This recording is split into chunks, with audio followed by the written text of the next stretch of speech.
Gaz and I are yelling at each other about the NCAA tournament brackets, and we need an impartial third voice to help settle the debate, and we go out to one of those, and one of the best, by the way. That's right. Don't try to butter him up before the interview, Brady. Reid Forgrave, Fox Sports college basketball analyst. Reid, the tournament committee, what is your thoughts on the inclusion of all the power conference teams and the heinous exclusion of the mid-major Cinderellas? Oh, stop it. It's heinous. No, Reid. Thank you. Why, Reid?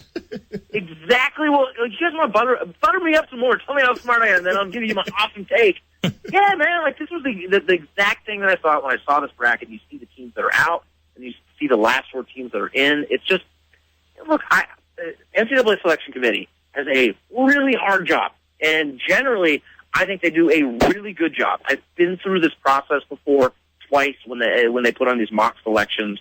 It is not easy. You're trying to compare teams. Sometimes it's like their resumes look exactly the same, but I need to pick one or the other. Or it can be like I have a mid-major that doesn't have any good wins but has a really good record. I have a high major that has a few good wins but not a good record. It's apples and oranges. It's really hard to do. I hate this bracket because of exactly what you guys just said. What they did was they picked these essentially mediocre high major teams like Vanderbilt, like Syracuse, Oregon State, Michigan, teams that had some potential, but frankly didn't live up to it. I guess you'd say Oregon State may have overachieved a little bit. I'm less angry about the Beavers than the other 3 teams I mentioned. But then you have schools from mid-major conferences who just frankly, excuse my French, they got screwed. St. Mary's, St. Bonaventure, Valpo, Monmouth. These guys, the message that I get from the selection committee, and I know they're not trying to send a message, they're just trying to put together a bracket, and I respect that. But the message that I take from it is, hey, if you're a mid-major school, you better win your conference tournament or else you're not getting in. We're going to favor the high majors because they have more chances at good wins, and therefore their odds are they're going to get more good wins. So I don't like this. College basketball, especially March, it's all about David beating Goliath. That's why we love March. And this year, David didn't get invited to the party. Reid, you have no idea how much I'm smiling right now. Gaz is so upset. Good. Now, Brady's done doing his victory lap around the studio. I guess I'll offer this up to you and Reid and Brady. What would you suggest, I guess, the NCAA overall try to do to try to get these guys to get into the tournament so we avoid this happening next season and seasons in the future? I mean, they've been pretty clear telling all schools. I mean, South Carolina didn't get in. They didn't get in because their strength of schedule, their non-conference strength of schedule, was around 300. It was a terrible strength of schedule. They've told people, schedule tough games. We reward that. We reward good wins. But if you're playing in, let's look at Valpo. You're playing in the Horizon League. Once you get into league play, you can go 16-2 and not get any top 50 wins. To be honest, I know John Calipari has spoken a lot about this over the past week, and especially yesterday.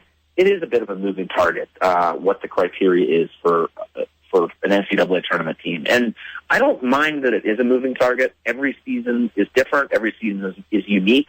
I like the fact that we're not taking a bunch of numbers, putting them into some black box, and it's spitting out a bracket. I like the human element. But to me, the human element needs to look a little bit past some of these advanced metrics and say, look, what teams actually deserve it? And I would much rather have, and maybe this is me as a reporter wanting the good story, I would much rather have a team like St. Bonaventure, the 3rd smallest school in Division I basketball, who I thought deserved a bid. I'd rather see them in over a Vanderbilt team that is super talented, but kind of crapped the bed this year and did not play anywhere near to his talent. 104.5 The Team, 104.5theteam.com. Brady and Gaz here on the phone with Reid Forgrave, Fox Sports college basketball analyst, breaking down the brackets. So, Reid, you said it. Cinderella wasn't really invited to this party this season, but I guess there are a handful of teams, in that 4 through 6 range that could make noise. The Dukes, the Kentuckys, the Notre Dames. But, hey, give us one long shot, one team that can bust up everyone's bracket. How long? How long do you want to go? Like 11, like a 10 or 11. Oh, an 11 seed. What about Wichita State is an 11 seed. They have the experience. They have 2 senior guards who are among the best backcourts in college basketball. They're a great coach who's been there before. I think that's a team that could do that. I'm going to stay in that same conference and tell you another team in the Missouri Valley. What about Northern Iowa? This is a team that had some great wins during the season against teams like North Carolina, against teams like Iowa State, and had some pretty perplexing losses in their conference. But they've proven they can beat the big boys. Again, they've been there before. They have a coach who I think is one of the rising young names in coaching, a guy named Ben Jacobson. He's perfectly comfortable there. He fits there, but if he decides that he wants to leave, he will have a high major job immediately. And then this one is less of a deep sleeper, but watch out for Seton Hall. I was at the Big East tournament in New York City this week. They look awesome. Like, they just look like a bunch of dudes on a playground who are just the toughest mothers out there. Don't get in their way. They're so tough.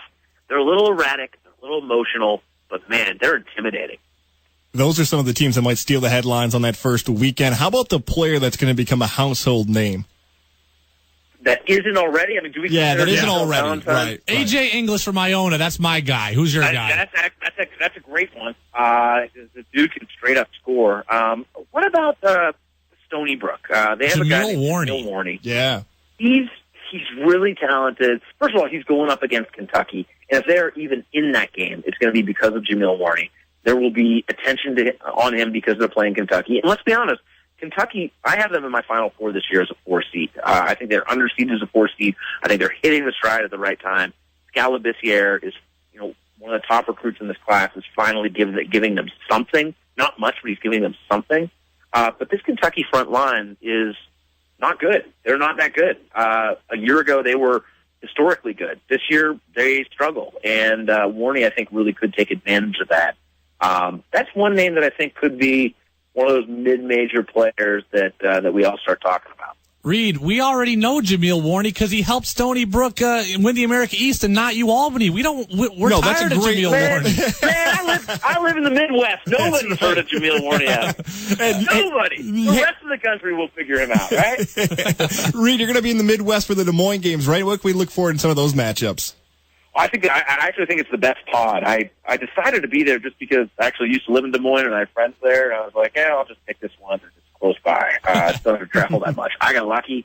The fact that Kansas is in there, I think that team that's my pick to win it all. So I'm excited to see them. There's going to be opposite Kansas. There's this UConn-Colorado matchup that's really interesting. UConn hit, I think, the shot of the year that essentially got them into the tournament. That three-quarters court shot that tied it up in the third overtime, I think it was, in the conference tournament.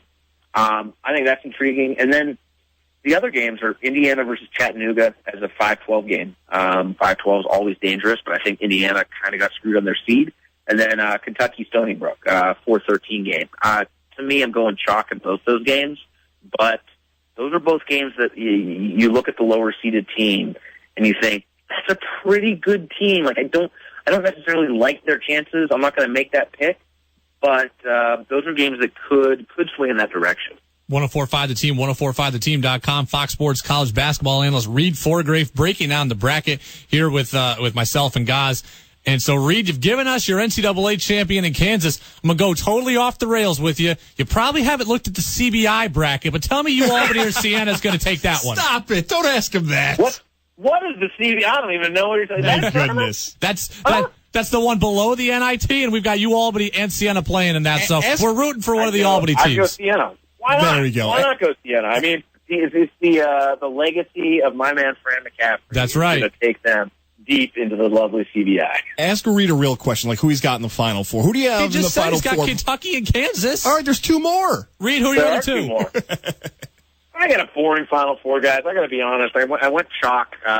Michigan State on the other side of the bracket, and then in the West region, which I think is the easiest and most confusing region, I'm going with Oklahoma. I don't have any faith in that pick, but I don't have any faith in any other team in that region either. Oklahoma, when they are shooting well, when they're shooting threes well, they are, I think, the best. They could be the best team in the country. When they're not shooting threes well and they go 6 of 24, they lose to Kansas State. So that team has a lot of variance, but that whole region has a lot of variance. I don't have faith in Oregon as a 2 seed. Texas A&M could win that region. Duke could win that region. Like, I have no idea what's going to go on in that region. My biggest upset that I picked is actually in that region. I have 8 seed St. Joe's taking out Oregon in the second round. Ooh, 104.5 The Team, 104.5theteam.com. The madness has begun. Reid Forgrave breaking down the brackets with us, and he told me I am right and Goz was wrong, so all is well. Reid, thanks for your time. I love it. See you guys. Appreciate it. Reid Forgrave, Fox Sports College basketball analyst with us right here